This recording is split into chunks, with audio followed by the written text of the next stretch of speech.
রাজ্যের কাছে ভরসা রাখতে পারছে না কমিশন, তাই ভিন রাজ্য থেকে আসছে মাইক্রো অবজারভার। ওড়িশা, ঝাড়খণ্ড, বিহার থেকে আসছে 294 জন সিনিয়র মাইক্রো অবজারভার। তারা আসছেন বাংলায় স্ক্রুটিনি এবং নিখুঁত ভোটার তালিকা তৈরিতে থাকবেন। জাতীয় নির্বাচন কমিশনের তরফে এমনই সিদ্ধান্ত। সোমবারের মধ্যেই 294 আধিকারিক রাজ্যে আসবেন। ইআরওদের সঙ্গে 294 জন একসঙ্গে কাজ করবেন, এমনটাই জানা যাচ্ছে।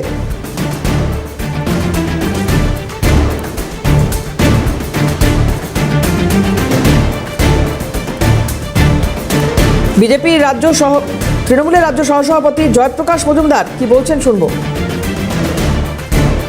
যে করেই হোক এই রাজ্যে আনার জন্য সব রকম কুপরিকল্পনা, এবং যখন পেরে উঠছেন না এই এসআইআর প্রসেস এদের কাল হয়ে উঠছে। সমস্ত মানুষ গালাগালি করছে, লাইনে দাঁড়িয়ে বাপ বাপান্ত করছে, সাপ সাপান্ত করছে বিজেপিকে আর ইলেকশন কমিশনকে। তাতেও পেরে না উঠে আর ওদিকে পেছনে লেগে গেছে সুপ্রিম কোর্ট। সুপ্রিম কোর্ট বলে দিচ্ছে কি করে করতে হবে যদি আমরা কিছু করতে পারি। তৃণমূলকে টার্গেট যে করেই হোক নাম বাদ দিতে হবে। আর তৃণমূল আমরা রুখে দাঁড়িয়েছি, নাম বাদ দেওয়া যাবে না। সবাইকে ডেকে কথা বলে প্রমাণ নিয়ে তোমাকে রিসিভ দিতে হবে।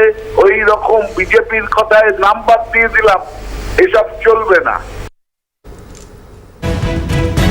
এখানকার পরিস্থিতির জন্য বিশেষ ব্যবস্থা নিচ্ছে নির্বাচন কমিশন। এই রাজ্যের যে অবস্থা হয়েছে প্রতিটি বুথে বুথে পর্যবেক্ষণ দিতে হবে। মাইক্রো অবজারভার নিয়ে মন্তব্য বিজেপি নেতা দিলীপ ঘোষের। এখানকার বিশেষ পরিস্থিতির জন্য নির্বাচন কমিশন বিশেষ ব্যবস্থা নিচ্ছে, যাতে সুচারুরূপে এসআইআর থেকে ভোটার লিস্ট থেকে আরম্ভ করে নির্বাচন পর্যন্ত হয়। আমার তো মনে হয় এখানে যা অবস্থা হয়ে গেছে প্রত্যেক বুথে বুথে পর্যবেক্ষক দিতে হবে, আর সেটা বোধহয় এই সরকার থাকাই সম্ভব নয়, অন্য রাস্তা ভাবতে হবে।